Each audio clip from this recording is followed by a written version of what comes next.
کا جس نے اس نجائز بندہ کے وسیلے سے آج کلام کرنا چاہا اور پاسٹر صاحب کا شکر گزار۔ آج کا کلام جو خداوند ہمیں سکھانا چاہتا ہے، بہت سارے سوال اٹھتے ہیں اور بہت سے لوگ ہم سے سوال کرتے ہیں کہ آپ یسوع مسیح کو بیٹا کیوں بولتے ہیں؟ آج ہم دیکھیں گے کلام مقدس میں سے کہ یسوع مسیح کو ہم بیٹا کیوں بولتے ہیں۔ کلام ہمیں کیا سکھاتا ہے؟ ہم خداوند کے زندہ کلام میں سے لوکا تدیب کی انجیل اس کا 2 باب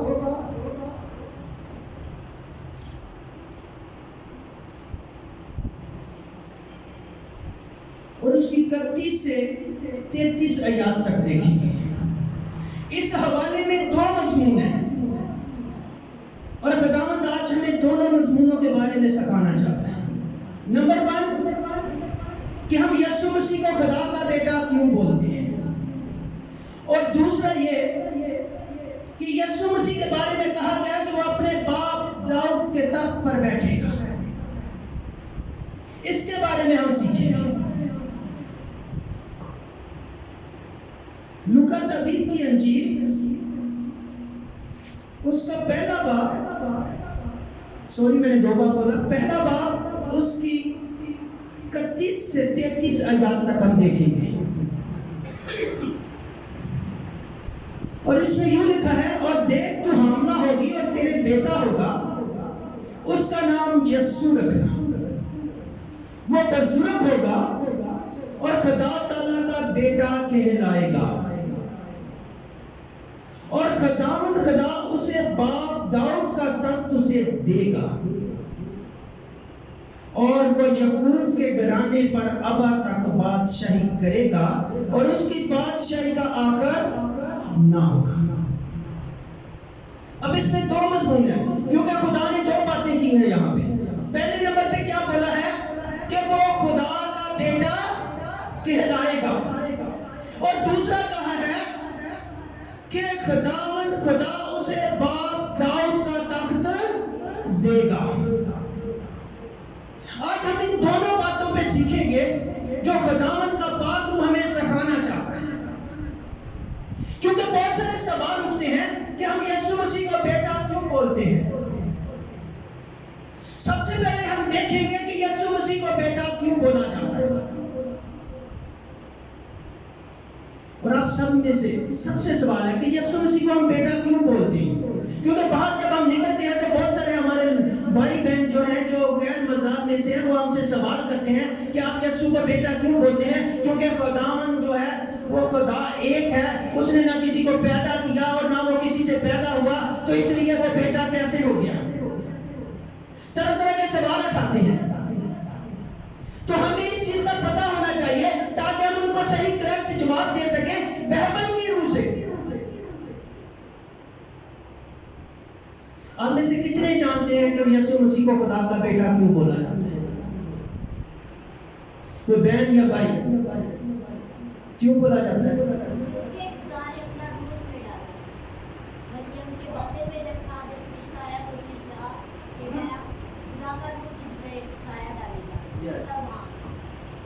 میں نے بہت اچھا جواب دیا، لیکن تفصیل سے کیونکہ وہ لوگ اس بات کو نہیں سمجھتے، ان کو باقاعدہ حوالہ جات سے سمجھایا جاتا ہے، اور حوالے ہمیں پتہ ہونے چاہیے جو ہم ان کو بتا سکتے ہیں کہ بائبل میں اس جگہ پہ یہ چیز لکھی گئی ہے۔ سب سے پہلے ہم دیکھیں گے یسایہ کی کتاب اس کا 11 باب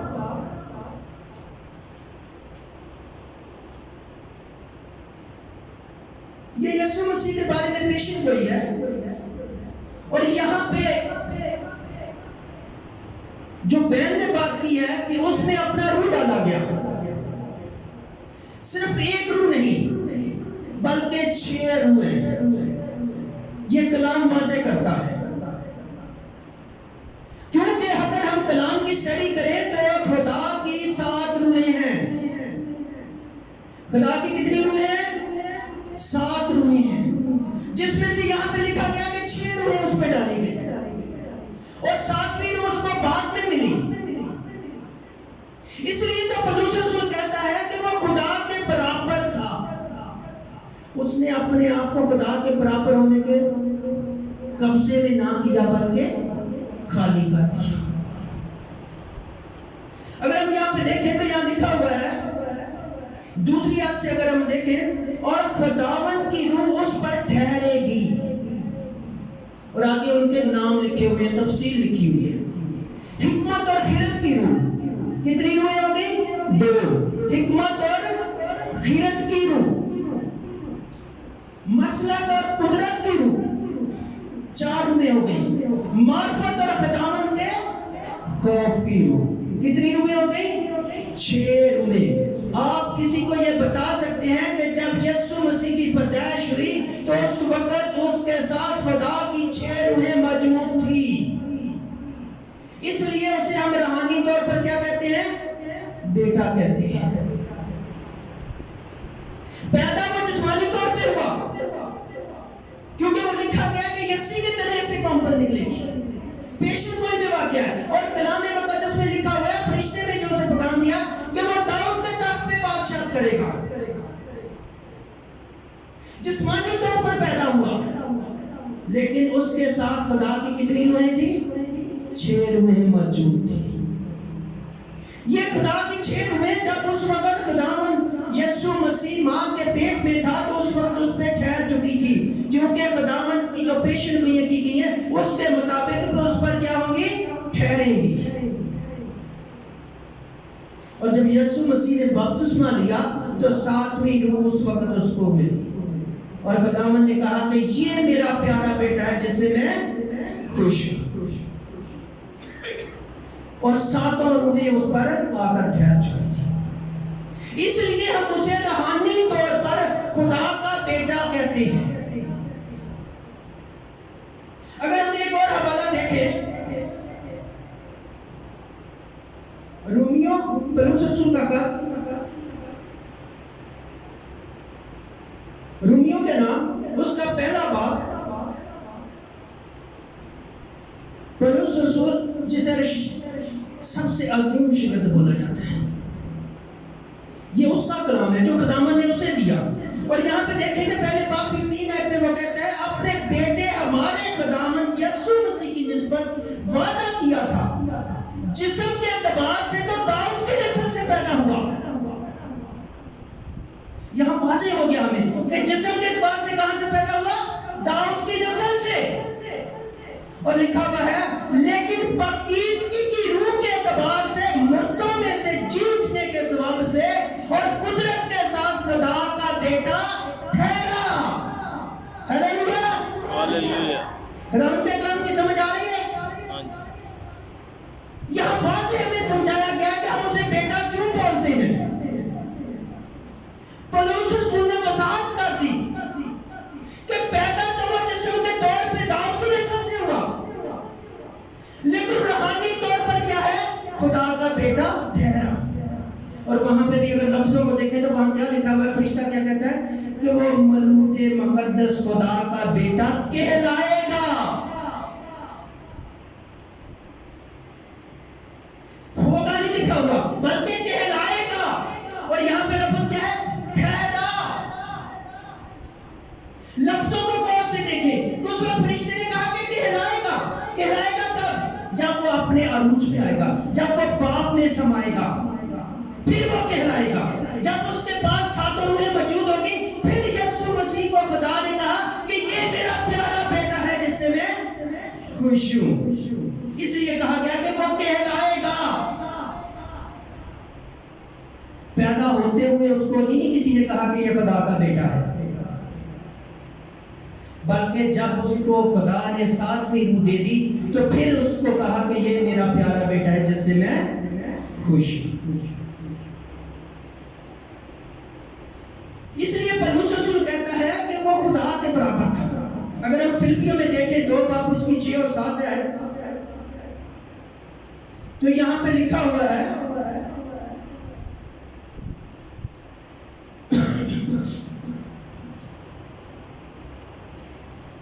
لکھا ہوا ہے اس نے اگرچہ خدا کی صورت پر تھا. اب لفظوں کو غور سے دیکھیں. لکھا ہے خدا کی صورت پر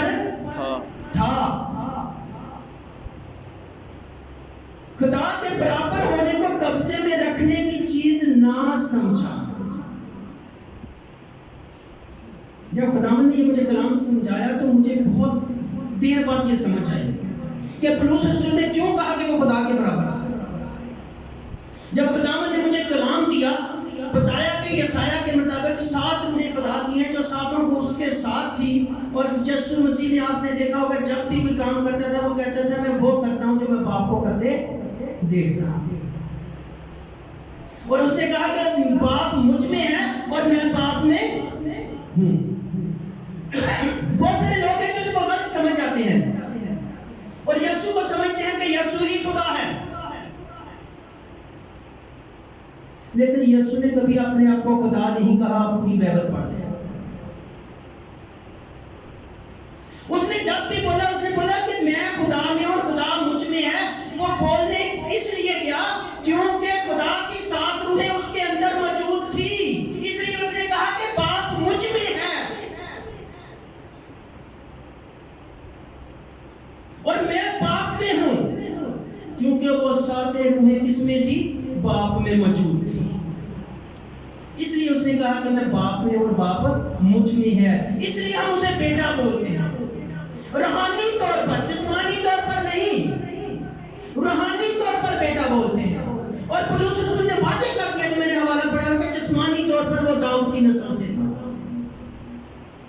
اور یہاں پہ لکھا ہوا ہے کہ خدا کی صورت پر تھا، خدا کے برابر ہونے کو قبضے میں رکھنے کی چیز نہ سمجھا بلکہ اپنے آپ کو خالی کر دیا اور خاتم کی صورت اختیار کر کے انسانوں کے مشابہ ہو گیا۔ خدا کا کلام بہت گہرا کلام ہے، اور اسی لیے یسوع مسیح نے کیا کہا کہ جو کلام میں نے تمہیں دیا ہے وہ پاک روح آپ کو سمجھائے گا۔ بغیر پاک روح کے ہم نہیں سمجھ سکتے، کلام کی گہرائی کو نہیں سمجھ سکتے، کیونکہ یہ گہرا سمندر ہے جس کی تہہ تک نہیں ہم پہنچ سکتے، کیونکہ ہماری سوچیں بالکل چھوٹی ہیں، ہمارا دماغ چھوٹا ہے۔ ہمیں اس کو سمجھنے کے لیے خدا کے پاک روح کی ضرورت ہے، اور خدا کا پاک روح ہمیں سمجھاتا ہے کہ ہم کیوں بیٹا بولتے ہیں۔ اگر ہم دیکھیں ایک حوالہ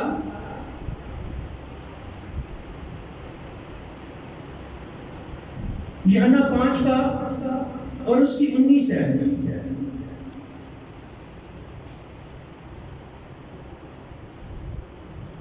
یہاں پہ لکھا ہوا ہے میں تم سے سچ کہتا ہوں کہ بیٹا باپ سے کچھ نہیں کرتا۔ لکھا ہوا ہے میں تم سے سچ کہتا ہوں بیٹا باپ سے کچھ نہیں کر سکتا سوائے اس کے جو باپ کو کرتے دیکھتا ہے۔ بہت سے ہمارے بہن بھائی ہیں یسوع مسیح کو بھی باپ بول رہے ہیں، یسوع مسیح کو بھی خدا بول، جبکہ یسوع مسیح خود تعلیم دے رہا ہے کہ مجھ سے کوئی بڑی ہستی ہے جس کے پاس میں جا رہا ہوں، جس کے پاس میں جاؤں گا تمہارے لیے دوسرا مددگار بھیجوں گا۔ ہم پھر بھی خدا کے کلام کو نہیں سمجھتے، پھر بھی نہیں سمجھتے کہ ہم بیٹا اسے کیوں بولتے ہیں، یہ خود خدا نے اسے بیٹا کیوں بولا۔ وراثت بیٹے کی ہوتی ہے، کیونکہ سارا اختیار جو تھا خدا نے اپنے بیٹے کو دے دیا، یہاں تک کہ عدالت بھی اس نے کس کو دی ہے؟ بیٹے کو دی ہے۔ اگر ہم اسے پڑھیں تو آگے لکھا گیا ہے جو باپ کرتا ہے، باپ کو کرتے دیکھتا ہے، کیونکہ جن کاموں کو وہ کرتا ہے انہیں بیٹا بھی اسی طرح کرتا ہے۔ اس لیے باپ بیٹے کو عزیز رکھتا ہے اور جتنے کام خود کرتا ہے اسے دکھاتا ہے، بلکہ ان سے بھی بڑے بڑے کام اسے دکھائے گا، تاکہ تم طیب کرو، کیونکہ جس طرح باپ مردوں کو اٹھاتا اور زندہ کرتا ہے اسی طرح بیٹا بھی جتنے چاہتا ہے زندہ کرتا ہے، کیونکہ باپ کسی کی عدالت نہیں کرتا، باپ کسی کی عدالت نہیں کرتا، بلکہ اس نے عدالت کا سارا کام بیٹے کے سپرد کیا ہے۔ کس کے سپرد کیا ہے؟ بیٹے کے سپرد کیا ہے۔ اب ہم دوسرے مضمون کی طرف آگئے ہیں کہ ساری عدالت اس نے کس کے سپرد کر دی ہے؟ بیٹے کے۔ اور وہاں لوکا میں اس نے سب سے پہلے کیا کہا کہ میں اس کے باپ داؤد کا تخت اسے دوں گا۔ باپ داؤد اس نے کہاں پہ عدالت کی تھی؟ کہاں پہ اس کا تخت تھا؟ کوئی جانتا ہے؟ یروشلم میں. کیونکہ قوم بنی اسرائیل کے جو 12 قبیلے تھے اس میں 2 حصے ہو چکے تھے، جن میں یہودا اور بنیامین کا قبیلہ علیحدہ تھا اور باقی 10 قبیلے علیحدہ تھے. اور بنیامین اور یہودا کا قبیلہ جو تھا وہ یروشلم میں حکومت کرتا تھا. اور داؤد اور یہ جتنے بادشاہ گزرے ہیں اس میں سے ہوتے آئے ہیں اور یروشلم پر ہی انہوں نے حکومت کی ہے. اور داؤد کا تخت بھی یروشلم میں تھا. اس لیے کیا کہا گیا کہ یروشلم میں کہ داؤد کا تخت اسے دے گا، کیونکہ جسمانی طور پر کیا تھا؟ وہ داؤد کی نسل میں تھا. اس لیے کہا گیا کہ اس کو کیا کیا جائے گا؟ تخت دیا جائے گا.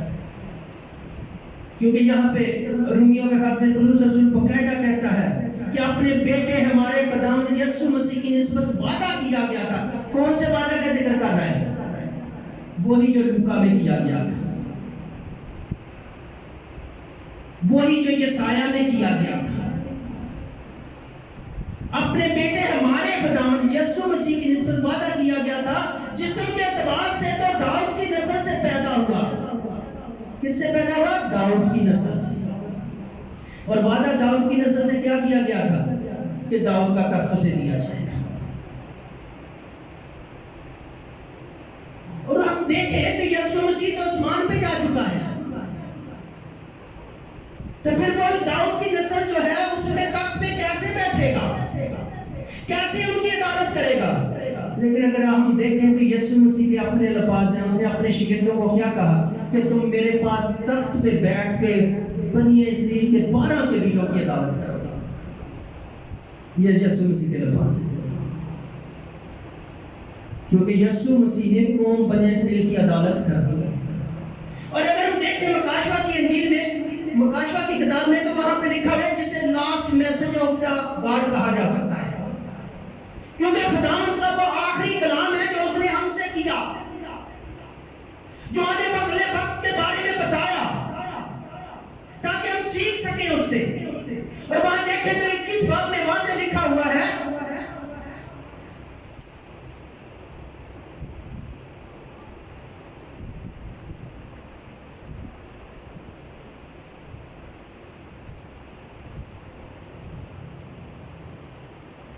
یعنی تو پھر میں نے ایک نئے آسمان اور نئے زمین کو دیکھا، کیونکہ پہلا آسمان اور زمین جاتی رہی تھی اور سمندر بھی نہ رہا، بلکہ میں نے شہر مقدس نئے یروشلم کو آسمان پر سے خدا کے پاس سے اترتے دیکھا اور وہ دلہن کی مانند آراستہ تھا. کون سا شہر؟ یروشلم، جس پہ خداوند یسوع مسیح نے بادشاہی کرنی ہے. اور اس بادشاہی میں کون سے لوگ شامل ہوں گے؟ ہم لوگ تو کہتے ہیں کہ ہم سب خدا کی بادشاہی میں داخل ہوں گے، لیکن خدا کے کلام میں لکھا ہوا ہے، مکاشفہ میں ہی لکھا ہوا ہے کہ سب سے پہلے وہ زندہ کیے جائیں گے جو خداوند کے نام کی خاطر جنہوں نے اپنے سر کٹوائے، اور وہ خدا کے ساتھ 1000 سالہ بادشاہی میں داخل ہوں گے.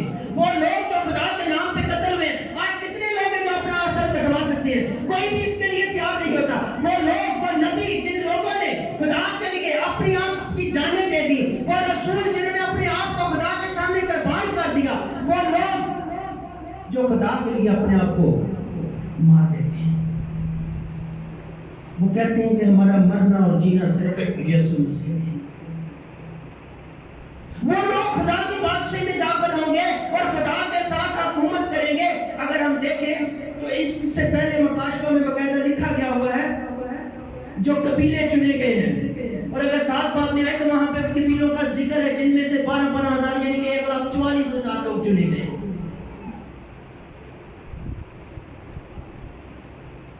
خداوند نے اس جگہ پر بیٹھ کر عدالت کر دی.